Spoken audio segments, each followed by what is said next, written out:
Hi there. It's another day of COVID quarantine here. I can't really do like normal videos any right now because we've got a toddler running around the house who can't go to daycare. My wife is very kindly taking care of her right there. I'm pointing to them right now. And anyways, my palate isn't totally recovered yet. Anyhow, no, I have all my smell and taste yet and everything. That's fine. I'm just still a little sniffly, so and mainly I just don't have the time to do football. So I'm gonna try to just do some little other things, and I wanted to do a little how to build your palate video on brandy. We're gonna do grape brandy this time because brandy is a huge category. I don't think initially you respect how huge brandy is, the category of distilled spirits made from fruit, until you kind of take a step back. So right now I'm just going to focus on grape brandy. I've done this before with rums and with malts, single malt scotches. I'll link those two up down below. But today we'll do brandy of the grape variety. So brandy overall in the sort of U.S. retail market, the brandy shelves are kind of the shelves that see the least distribution and the kind of worst presentation in general, at least compared to where whiskey is and even where rum is getting right now. Agave certainly is beating out brandy right now, in my humble opinion. That is to say, almost everything you see, especially if you live in sort of more remote areas, not along the coasts, not in big cities, almost everything you see is going to be at 40%, with coloring and excessive filtration and big brandedness and very little indication of age or sourcing or any of that stuff, which we don't usually like. So for this video, I'm going to focus on stuff which is, well, at minimum, bottled above 40%. You're going to have to hunt for it a little more than I would like, but it is out there if you can find it. So let's get into this. So we're going to start with American brandy. America makes brandy? Yes, we do. We make some really kick-ass grape brandy, actually. Copper and Kings in Kentucky has been doing some good stuff. There's some folks in California. They have not been bottling it with the presentation I would like, but they're out there. A lot of these folks have been bought up by Constellation and Gallo recently, which is a little bit annoying, but we'll see where that goes. But I'm not going to start with them. I'm going to start with Sacred Bond, Christian Brothers, Bottled and Bond, Caliber Pot Distilled, Brandy, 4 years old. This is a Bottled and Bond brandy from Kentucky, made by Heaven Hill. Go watch that video. And it's terrific. It really is. So this is in retail prices around $23-ish. So, if bourbon drinkers, come on in the room. I know you've been kind of hesitant. Well, you've been either hesitant to come in at all, or you're waiting for the Armagnac to show up. But I'm telling you, come in maybe a little bit early before the Armagnac. Take a look at this. If you are used to buying bourbon in the sort of low to mid 20s, Wild Turkey 101, Old Grandad Bonded, the good stuff, that kind of thing, and you're just kind of looking for a change up, try this out. This is terrific. This is really, really good stuff. It's good enough that I can just, pour it in a Glencairn and sip it with a little bit of water. But it's cheap enough. This has also been my go-to pan deglazer for cooking. I absolutely love this, and it's a constant reminder to me of just how overlooked brandy is in American production. Like for me, it's kind of the most exciting category. Well, at least the category with the most long-term overhead of anything else out there. So if you don't believe me, like spend your 24 bucks on one of these. Just do it. Give it a shot. Do it seriously. You should also just buy an Armagnac. Armagnac. I am not going to go through, the academics of what Armagnac is. And I will just link up that video down below. But suffice it to say, it's the oldest brandy production region in the world. Southwest France. They tend to use short column stills. So, not big industrial things, like just very stocky ones that can fit into like kind of a normalish room. And tend to not corporatized at all. It's mostly small owners, and they tend to use a lot of fresh French oak, and that's one of the defining characteristics. These are very, very oaky, which is why they've kind of gotten in vogue in the spirits community. This is the one I would. So all the Terracotes are fantastic. I've reviewed the 8 and the 15. The 15 more driven by oak, the 8 more driven by sort of fruit and flowers. I kind of lean towards the 8 between those two. I have not reviewed this one yet. This is the Terracote 12-year-old Pure Fall Blanche cast strength, natural color, by the way.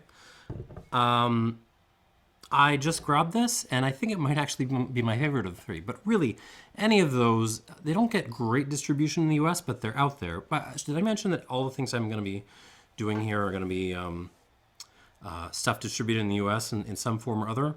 Yeah, so I'm limiting myself there. This is a great option. This kind of balances off the fruity freshness of the 8 with the excessive oaky goodness of the 15 in a way that I really, really like. So this would be my pick for Armagnac. If you cannot get this, if you're kind of more limited in your distributors, look around for D'Articolong's vintage stuff.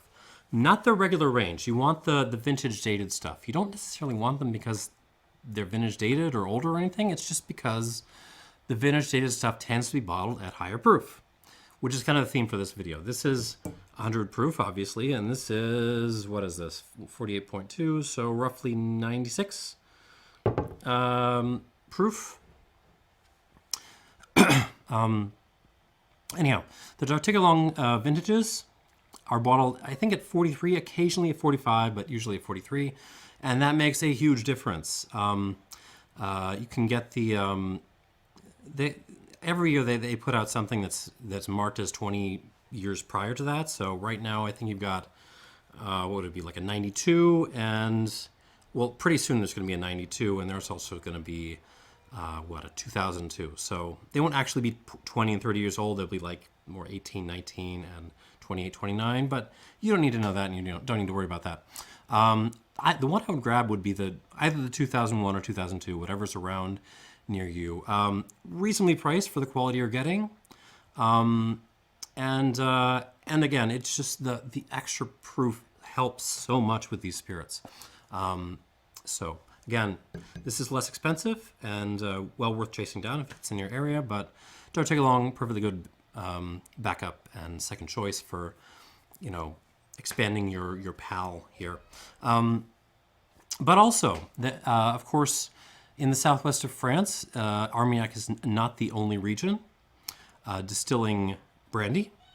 There is also cognac. I am not going to do my speech again about how there's at least 2 different cognacs. There's the sort of big branded multinational corporate cognac, and also the tiny little guys, which is represented by this. But that's true. The ones you want are chased down are the tiny little guys, and in particular the tiny little guys who bottle at slightly stronger strength. They are not well represented in the US. You're going to have to hunt a little bit. But this one isn't too bad, hard to find. This is from Jean Filiou. This is La Pouillade. I think this was an 8-year-old last I checked. It's not on the bottle, but it is on the Heavenly Spirits website, who is the distributor.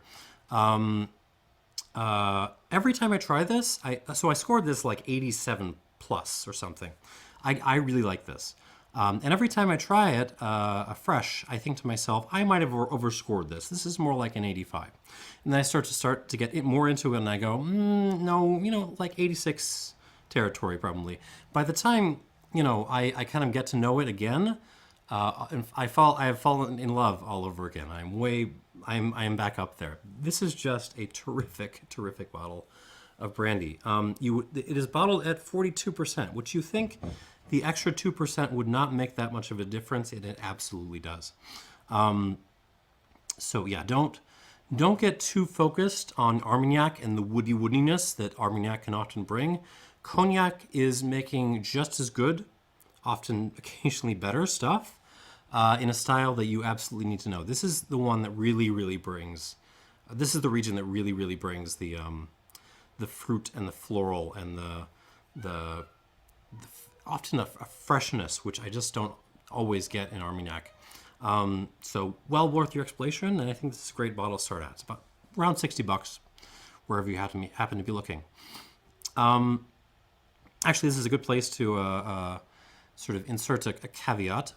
As I've been indicating, the U.S. market is pretty limited on what you can get. So you can, if it is, I would never encourage you to do anything illegal. Don't do that. I'm not doing that.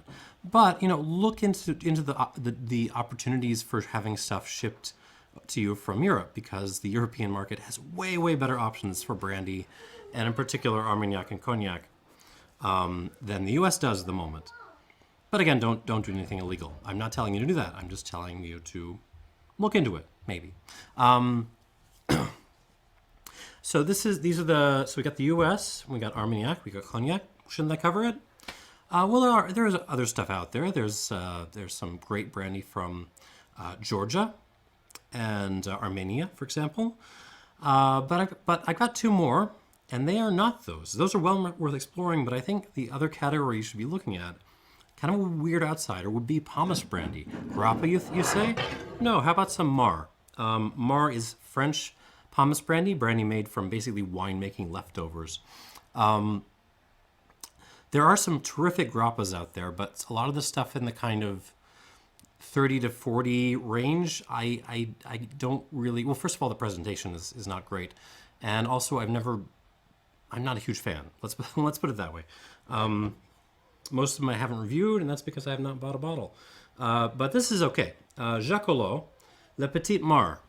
Bottled at 45% alcohol by volume. That's pretty good. This is quite young. I think it's about 4 years old.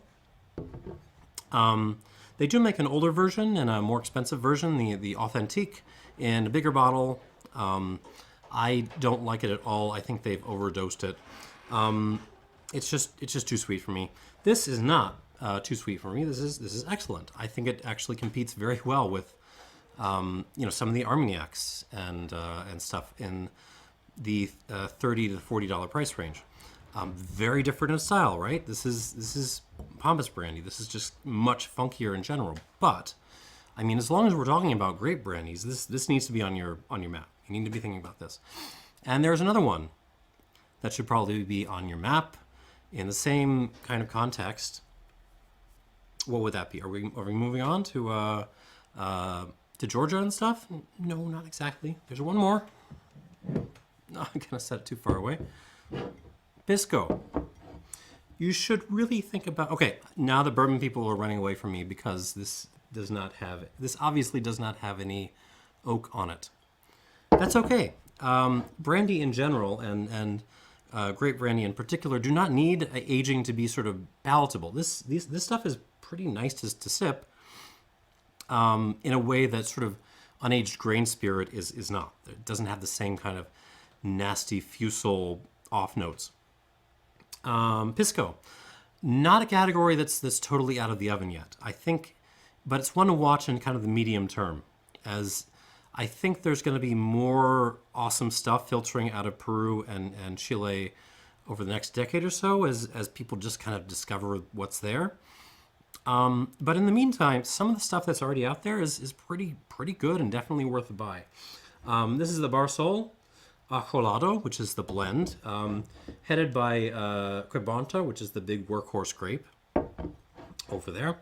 And this is actually lovely. It's has a very smoky character. If you like, if anyone has wandered in here from the Rome Agricole sorts of reviews that I do, You may want to check this out. This is definitely a kind of gonna be leaning in your direction. Bottled at a respectable 41.3%. You would think that 1.3 would not make much of a difference. It absolutely does. And yeah, so this is this would be the last stop in your world tour around grape brandies. And that's kind of what I got. So I think, again, it's not about, this video is not about building an exhaustive vocabulary of flavors and stuff. This is about just kind of, you might have had, I don't know, some Delord here or there, some Henny here or there. And so you have kind of an introduction, but you're just kind of looking to explore and